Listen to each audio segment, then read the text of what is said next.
Injustice Gods Among Us is one of the most impressive fighting games I've played for a long time.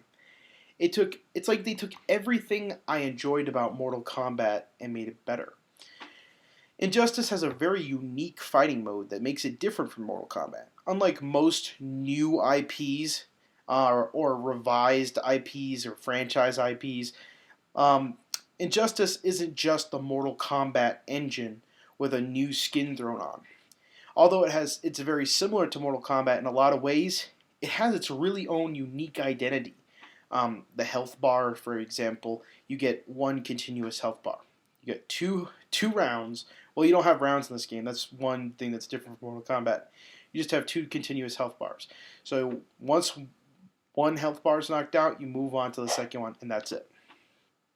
You also have this power mode, which you build up over the course of a match, and if you press the A button on the Wiimote or the Wii tablet, it'll allow like a special superpower that each unique hero has to let them combat with. Like for example, Superman gets super powerful and a red aura goes around him, or Aquaman, a water aura goes around him, and he's more difficult to hurt or something to that effect.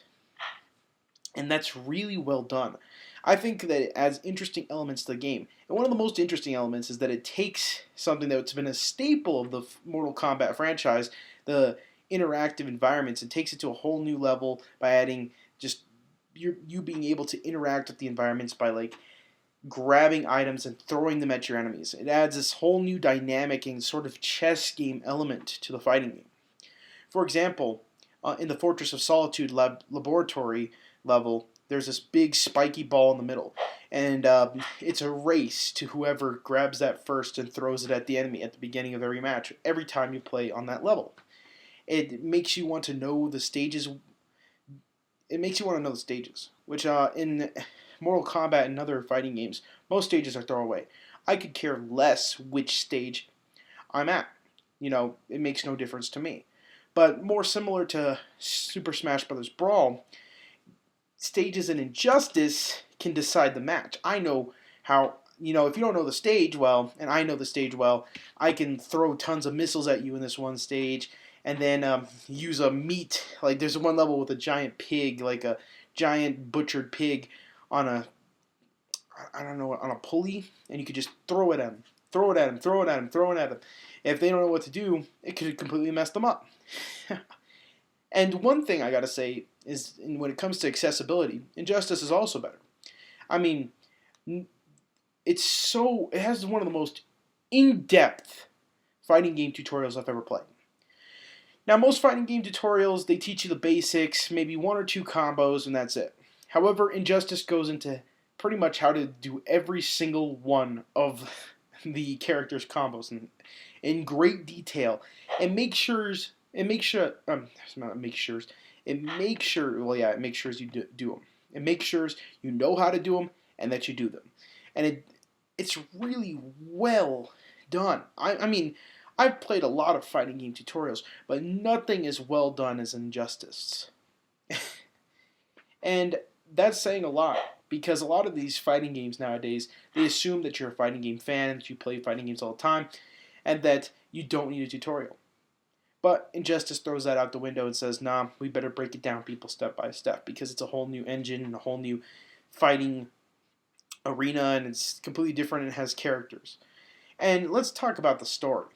Now, Mortal Kombat had one of the greatest stories in fighting games, but there was still a lot of problems with it. First off, the characters aren't very interesting, it wasn't very well paced, and I don't think anyone wants to play as Johnny Cash for over an hour. However, in Injustice, they got the pacing right. Now, granted, the story is only 4 hours long, but the voice acting and the direction it takes, and overall, the story feels like it's not of this medium. Most video game stories feel very video gamey, and I've never been a fan of most video game stories. I think video games as a medium are really poor in the story department overall. I mean, almost all video games can't compare to books. The best video games you can get out there, story-wise, Red Dead, Mass Effect, LA Noire, they're nothing compared to a good book or a good movie. They can't hit you emotionally or on any level. However, with Injustice, it compares to its other mediums. It's very comparable to comic books and very comparable to the straight to DVD movies that DC's been releasing for over the past couple of years that have been really good. Injustice is on that level. It feels just like those things, and with just very small, fast-paced portions of gameplay in between. And that's how I always pictured fighting games being. And that's how I feel that they always should have been. Injustice does this extremely well. And also, unlike Mortal Kombat, it knows when to switch the character. I'm getting kind of bored of Batman here. Throw in some Joker. And that's what the game does. It does it really well. It's never on one character for way too long. And that's a really good thing, because it switches up the gameplay, it makes you learn a new character, and it's interesting. And unlike Mortal Kombat, which is like almost 12 hours long, it's only 4 hours long. I was able to beat it within a day, and I had a blast playing it. And that's just how I feel most fighting game stories should be. I feel that Injustice did a really good job of that. Unfortunately, its short story shows that this game was kind of rushed, because that's the best thing in the game, and there's nothing else after that. Unfortunately, the side missions where you can earn different skins and stuff like that, which is not too interesting. There's no real drive for me to do the star missions. There's no real drive for me to play regular arcade mode, which they have a bunch of like heroes only, villains only. Every other mode in the game is boring. And there's no real drive for me to play it, and there's nothing interesting about it. Like, there's a lot of interesting things in Mortal Kombat side modes, but Injustice, it just doesn't have that flair. And another downer is the multiplayer. Now, bear in mind, I have the Wii U version, which has a lot of features stripped out, like the lobby. That's right, the Wii U version of Injustice does not have a lobby. It's just straight up ranked and player matched. And speaking of lack of Wii U features, you can only use this second screen as a supplement to what you're seeing on the television. That's it. So if you're expecting anything interesting or unique on Wii U, you should stop expecting anything. As for the online, it kind of stinks.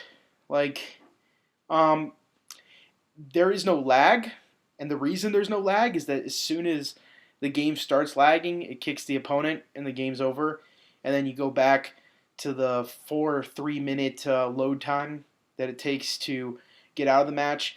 And sometimes when the player quits, your system freezes. I've had that happen to me on like 5 or 6 times, where the game freezes. Well, I should say the game freezes. The system doesn't freeze. The system works fine. I can press the home button, but unfortunately, when you're on an online game, pressing the home button don't press the home button logo on. So I do that, and I press it 4 or 5 times, and it doesn't work. The game froze on me. The system didn't freeze, but the application froze on me. And I have to turn off my Wii U. There's been several times where I've played ranks, and all of a sudden, whoa, wait, I'm rank 1? Why did I go from 36 to 1? That happened to me twice today. And turning off the system and turning it back on and waiting through the Wii U's obnoxious load times and going through all the system menus back to the multiplayer in the hopes that I could get a decent match. Yeah, it's kind of a turnoff. Yeah, I can either stick with this rank 1 and none of this rank counts towards my permanent rank, or I could turn off my system, wait through a ton of crap, and then get my rank 36 back. It's a double-edged sword. And unfortunately, the online on the Wii U version of the title is just not up to par with anything I've played on any other system. And that stinks, because this is one of the very few Wii U online games. And the Wii U version's the red-headed stepchild, as I probably thought it was going to be. However, it's still competent enough where if you want to play a match, you can. And as long as there's no connection issues, you'll play and it works fine. I've played several matches, and I love the heck out of it, even putting up with the Wii U's really rushed system for online. Uh, Other than that, I gotta say that Injustice is a great game. I totally recommend it. My only other complaint is that my classic controller no longer is not supported. My classic controller poor, what the hell? My classic controller Pro is not supported. You have to get the Wii U Pro controller in order to play this game. Which stinks because, I have a classic controller Pro and I don't think I'll shell out $50 for a Wii U Pro controller. So that means that it's basically a single player game for me when I'm at my house. Well, when I don't want to play with people online, pretty much. And it's a rush game in terms of features, but the story is excellent. It's definitely worth a rent. If you can somehow rent this game, I highly recommend it. It's definitely a weekend play, and you would love it. Absolutely love it. The single player is phenomenally well done. It's well paced, and I recommend it for that. But the overall game is lacking in online features and is lacking in replayability. That's why I have to give the game a 7 out of 10.